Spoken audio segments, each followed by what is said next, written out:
Anda kembali di Metro Siang pemirsa dalam segmen Fact Check. Kali ini bersama saya Abdi Asur Sahi. Presiden Joko Widodo beberapa hari yang lalu mengumumkan bahwa tahun ini pemerintah mengizinkan masyarakat untuk pulang kampung atau mudik lebaran.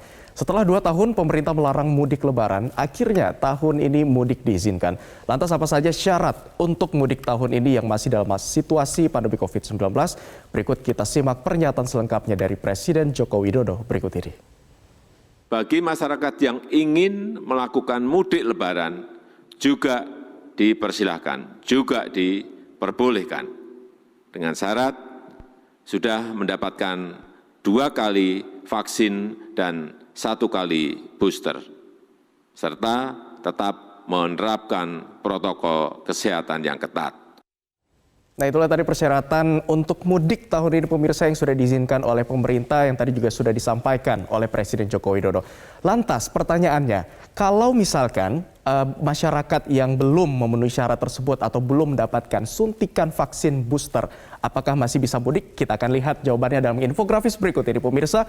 Ternyata pemudik ataupun masyarakat yang belum mendapatkan vaksin booster ini dapat tetap mudik ataupun pulang kampung ke kampung halamannya dalam lebaran tahun ini, namun ada beberapa syarat yang harus dipenuhi.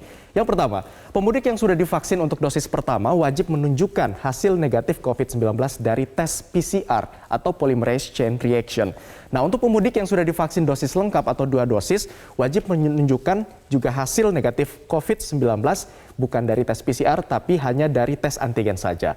Nah, pemerintah juga nantinya akan menyediakan posko vaksinasi COVID-19 bagi pemudik di beberapa titik-titik dan juga jalur mudik. Tentunya ini merupakan salah satu upaya untuk mempercepat proses vaksinasi dan juga booster selama masa mudik lebaran tahun ini. Dan nantinya untuk seluruh syarat perjalanan dan juga regulasi serta beberapa aturan secara detail lainnya akan diatur dalam surat edaran Menteri Perhubungan dan juga SS Satgas Penanganan COVID-19. Pertanyaan berikutnya, lantas sudah sampai mana capaian vaksinasi dosis pertama, dosis kedua, dan juga booster di tanah air? Kita lihat di grafis ini pemirsa berdasarkan data dari Kementerian Kesehatan Republik Indonesia per hari Jumat kemarin tanggal 25 Maret 2022. Untuk vaksinasi dosis pertama di tanah air sudah mencapai sebanyak 195.578.922 atau sudah mencapai sebesar 93,91% dari target. Sementara untuk vaksin dosis kedua ini sudah mencapai 156.746.612 atau sudah mencapai 75% lebih.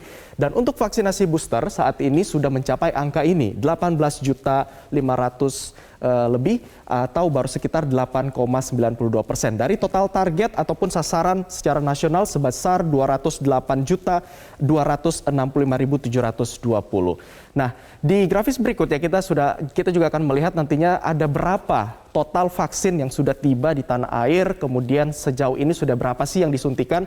Kalau kita lihat berdasarkan data dari tahun lalu hingga tahun ini bulan Maret 2022 tercatat sudah ada sebanyak 505.551.435 dosis vaksin COVID-19 yang tiba di tanah air. Tentunya 500 juta lebih vaksin yang tiba di tanah air ini berhasil didapatkan dari negara-negara mitra kita baik secara multilateral dan juga bilateral untuk mendapatkan dukungan stok vaksin di tanah air. Nah, dari jumlah 500 juta ini kalau kita lihat angka ini dapat memenuhi dari total kebutuhan vaksin 2 dosis di tanah air sebesar 93,6%. Dan kalau kita lihat sejauh ini datanya tadi dari Kemenkes per hari Jumat kemarin tanggal 25 Maret, ini disebutkan sudah sebanyak 370 juta lebih dosis vaksin COVID-19 yang telah disuntikan ke masyarakat.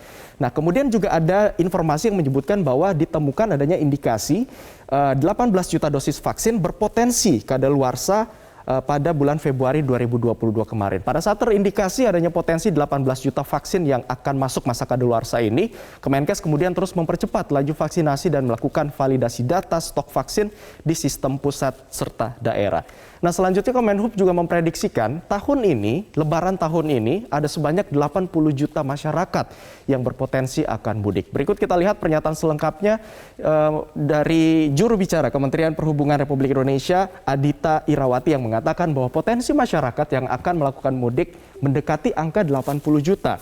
jika diberlakukan syarat perjalanan dalam negeri seperti yang ada sekarang ini, yaitu sudah vaksin 2 kali dan tidak dibutuhkan tes antigen atau PCR. Nah, angka 80 juta ini pemirsa berdasarkan survei yang dilakukan oleh Badan Penelitian dan Pengembangan atau Balitbang Kemenhub.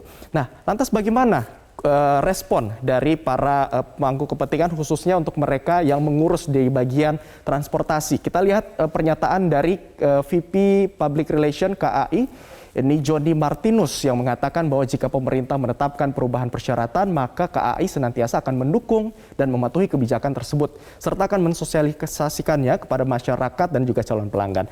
Artinya KAI juga menetapkan bahwa tetap konsisten menerapkan protokol kesehatan dengan ketat di setiap pelayanan, baik di saat di stasiun maupun selama di perjalanan. Nah, di grafis berikutnya kita juga akan melihat pemirsa pelonggaran-pelonggaran apa saja sih yang diberikan kepada pemerintah di tengah masa PPKM level 2 saat ini untuk di Jawa dan Bali ya. Kalau kita lihat, selain memperbolehkan mudik lebaran tahun ini, sudah 2 tahun masyarakat tidak bisa mudik, tahun ini diperbolehkan untuk mudik lebaran 2022 tentunya dengan syarat yang tadi sudah disebutkan.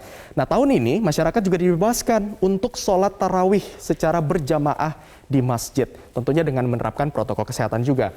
Dan nantinya dihapuskannya karantina bagi pelaku perjalanan luar negeri yang baru tiba di Indonesia. Kalau sebelumnya mereka harus melakukan karantina, namun saat ini sudah tidak lagi melakukan karantina yang tiba di tanah air. Nah, pertanyaan berikutnya, lantas sudah sejauh mana sih data penularan COVID-19 secara nasional di tanah air di sepekan ini atau 5 hari ke belakang? Kalau kita lihat pemirsa, datanya di tanggal 21 Maret 2022 tercatat ada sebanyak 4.699 kasus. Tanggal 22 Maret angkanya naik menjadi 7.400 kasus. Kemudian tanggal 23 Maret ini angkanya menyentuh 6.376 kasus, 24 Maret 5.000 kasus, dan 25 Maret kemarin hari Jumat sebanyak 4.857 kasus. Kalau kita lihat trennya dari tanggal 22 hingga 24 Maret ini angkanya menyentuh di atas 5.000 kasus. Sedangkan pada kemarin ini turun di angka 4.857 kasus. Nah, pemirsa, meski diizinkan mudik dan beberapa pelonggaran aktivitas masyarakat, lagi-lagi kedisiplinan untuk menerapkan protokol kesehatan masih sangat diharapkan di tengah masyarakat. Terlebih untuk mendapatkan suntikan vaksin COVID-19 dan booster bagi Anda yang belum mendapatkannya. Jangan sampai lengah agar tidak terjadi lagi lonjakan kasus kembali karena COVID-19 masih di depan mata. Salam sehat.